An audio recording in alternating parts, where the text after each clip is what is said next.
You probably grew up hearing fairy tales, or at least watching their animated movie counterparts.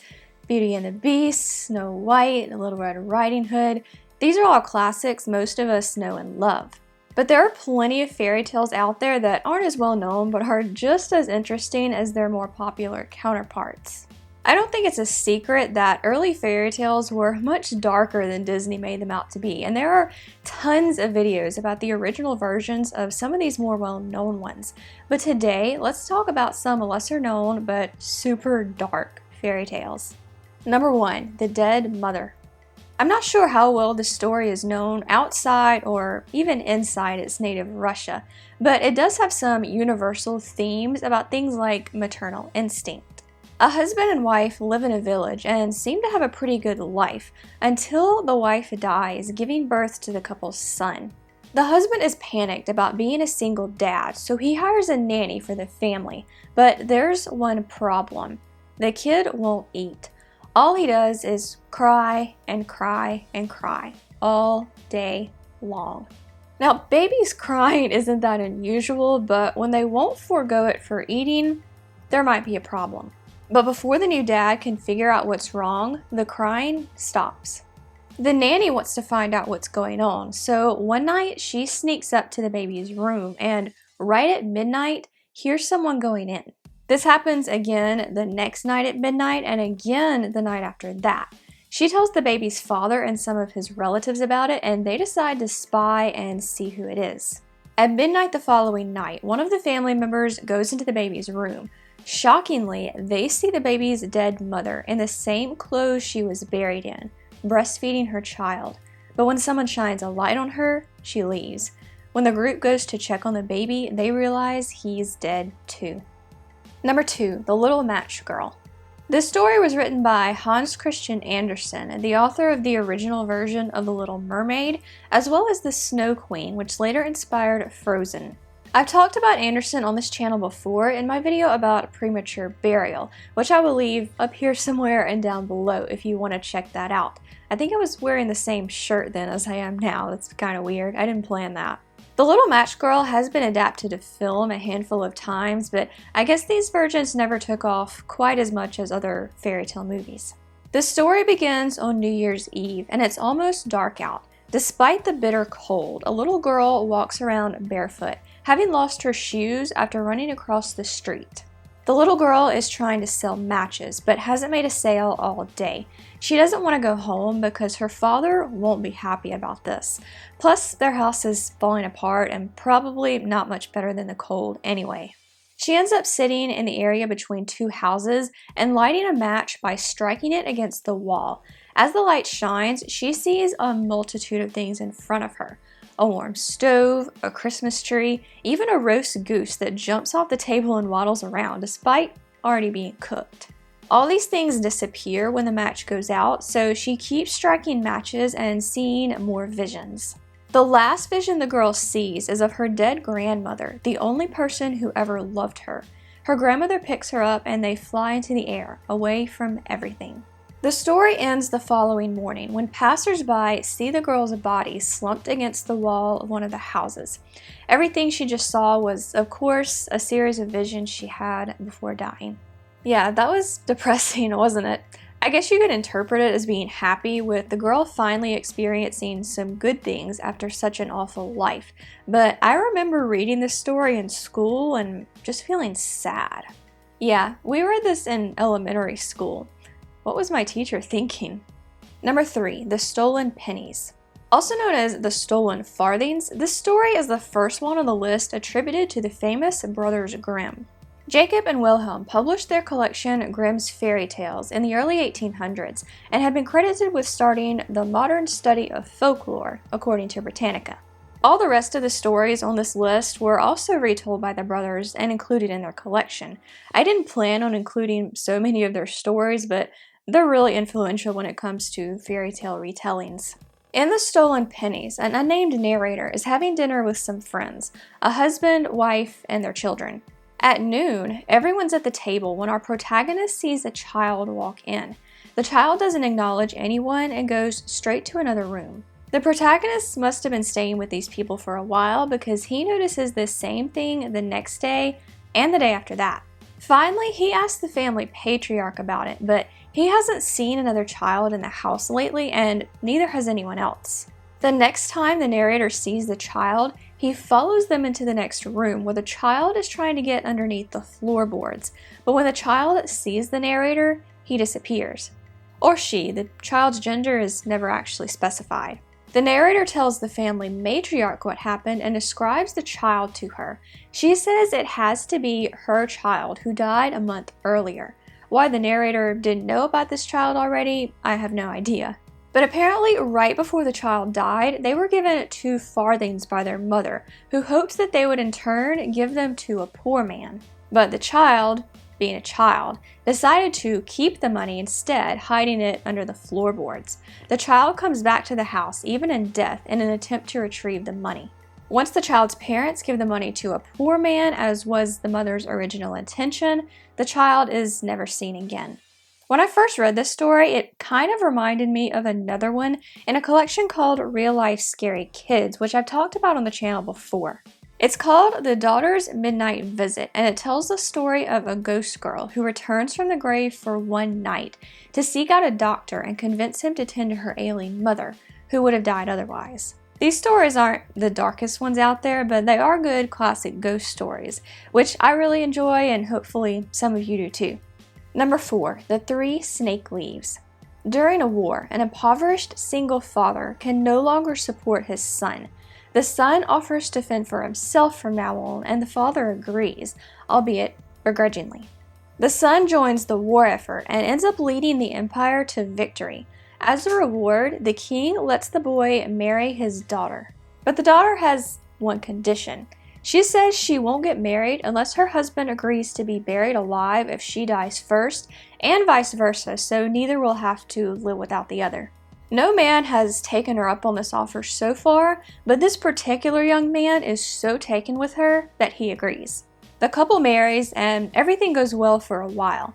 Then the wife gets sick and dies. When the young man is faced with the promise he made so long ago, he's terrified, but goes along with it.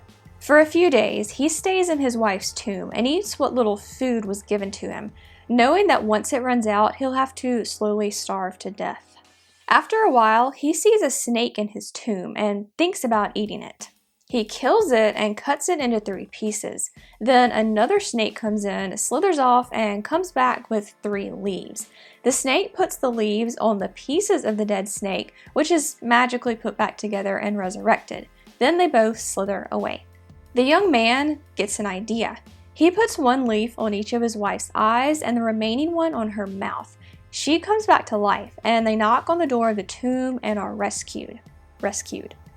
The young man gives the leaves to a servant and tells him to protect them. But after she's brought back to life, the wife doesn't seem as interested in her husband anymore. While they're on a sea voyage to visit the young man's father, the wife convinces the skipper to kill her husband by throwing him overboard. They plan on telling everyone the young man's death was an accident, then getting married once they get back on land. But the servant, who still has the leaves, sees all this, finds the man's body, and uses the leaves to resurrect him. I guess the young man told him about the leaves' magical healing properties at some point. The young man and the servant make excellent timing and reach the king before the wife and skipper. They tell him what happened, and the king is horrified that his daughter could do something so awful. When his daughter comes home and feeds him her sob story about the accident, he doesn't buy it. Then she sees her dead husband alive again and, shocked, begs him for mercy. But the king has no mercy in store for her, and she and the skipper are both thrown out to sea themselves. A bit harsh, yes, but a good classic revenge story. Number 5, The Juniper Tree. This story takes place 2,000 years ago, at least from the time it was written down, and begins with a rich man and his wife. They want children, but haven't been able to have them yet, so the wife prays under a juniper tree.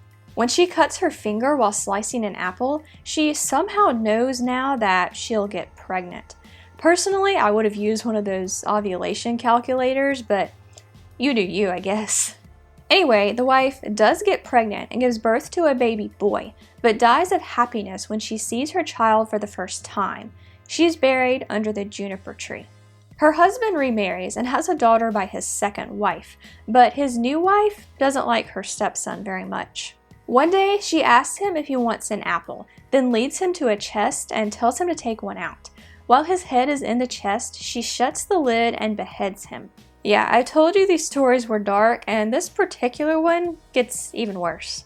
The wife chops up the boy's body and cooks it into a pudding. His half-sister salts the dish with her tears. When the father asks where his son is, the wife tells him he went to visit other family members. She serves him the pudding she's just cooked, and he likes it so much he asks for more. But the boy's sister, who knows everything, is understandably upset at her brother's death. She takes the boy's bones from underneath the table, wraps them in a handkerchief, and lies under the juniper tree. While she's there, a mist comes out of the tree and a bird flies out. The bird sings a song about how the little boy was killed and eaten. When he sings the song again to the boy's father, who again knows nothing about his son's death, the father likes it so much he asks the bird to sing it again. But the bird wants some sort of payment for a repeat performance, so the father gives him a pair of red shoes. The bird flies away to a mill and performs his song again for all the millers. The millers like it too and bribe the bird to repeat the song by giving him a millstone. By the way, this is a millstone. They're large stones used to grind grain, typically using two put together. And when I say large, I mean large. They can weigh up to hundreds of pounds, so keep that in mind. The bird goes back to our main family's house. The father still loves the singing, but his wife is terrified that the bird will give away her secret. Frankly, I'm not sure how he hasn't already. And it turns out she's right to be scared. After the last time the bird sings his song, he kills the wife by dropping the millstone on her head. After this, the husband must have figured everything out because he's now happy, as is his daughter. And that's how the story ends. Probably a lot of things that don't make much sense to a modern audience, but it is another classic little revenge story. Number 6, The Girl Without Hands. This story is a long one, the longest one on the list, and has lots of detail. There are a few religious symbols and references, so I think there's some sort of theme here about how God is always watching over us and protecting us. But there's also a lot of drama, so strap in. The story opens on an impoverished miller. The miller is so poor, the only things he has to his name are his mill and the apple tree in the backyard. One day, he's in the forest getting wood when he's approached by a man he doesn't know. This stranger says he can make the miller rich if he gives him what's behind his mill. The miller assumes he's referring to the apple tree and agrees. The stranger says he'll come back in 3 years to collect. When the miller gets home, his wife asks him where all their new stuff came from. Stuff that just magically appeared in chests and drawers. He tells her what happened, but she says the stranger must have been the devil. He also clearly wasn't looking to collect the apple tree, but the couple's daughter who was sweeping behind the mill at the time. Oops. The couple tells their daughter about this, which is probably a mistake. Sometimes ignorance is bliss. On the flip side, though, it does give her time to prepare. On the day she's supposed to be taken, she protects herself by drawing a circle around herself with chalk. When the devil comes, he can't get to her, and he's pissed. The devil tells the miller to cut off his daughter's hands so he can have power over her. If he doesn't do it, the devil will take him instead. Surprisingly, the daughter agrees to this, and the miller cuts off her hands. The devil leaves, and when he comes back later, the daughter has cried into her stumps for so long that they're now clean, so he's lost power over her again. The daughter leaves home and wanders for a while with her stumps bound behind her back. She eventually finds a garden filled with food, and she's starving by this point, but there's also water around the garden, preventing her from getting in. The daughter prays, and an angel shows up, creating a dam in the water for her to walk through so she can get to the garden. I assume he somehow also unbound her hands. She eats a pear and then hides, but the gardener still sees her and is afraid she's a spirit. As it turns out, the garden belongs to a king. When the king comes in to check on his garden and notices the missing pair, the gardener tells him about the spirit, and the king decides to come back to the garden that night with a priest to see if the spirit comes back. Sure enough, the girl comes back at midnight to eat another pear. Upon confirmation from the priest that the girl is human, they bring her to the palace, and the king is so taken with her, they decide to get married. A year into their marriage, the king has to go on a trip and asks his mother to take care of his now pregnant wife. The now queen gives birth to the couple's son while he's away, and a messenger is tasked with delivering the good news. But when the messenger falls asleep by a brook, the letter is intercepted by our old friend the devil, who replaces it with one that says the queen gave birth to a monster. The king is horrified when he hears this news, but sends a letter back saying the queen should still be taken care of until he gets back. But on the way to deliver the message, the same messenger falls asleep by the same brook, and the letter is once again intercepted by the devil, so good job, messenger. This new letter, supposedly from the king, says the queen and her son are to be executed. The king's mother is shocked when she hears this letter, but writes back. The last letter from the king is also intercepted, with the devil saying to preserve the queen's tongue and eyes. But the king's mother can't bring herself to do this to her daughter-in-law. She has a deer's eyes and tongue cut out instead, then tells the queen to take her son and leave for their own safety.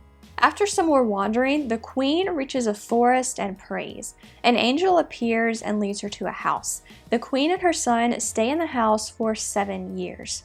After these 7 years, the king finally comes home. About time, right? He asks to see his wife and child, oblivious to all of the intercepted letters that led to them being exiled. His mother, who still thinks he ordered their deaths, fills him in on everything. The king vows to look for his wife and child and not stop until he finds them, whether he finds them dead or alive. Finally, he finds the house his family is in, and an angel makes sure they're reunited. When the former queen tells her husband who they are, he doesn't believe her at first because this woman has hands.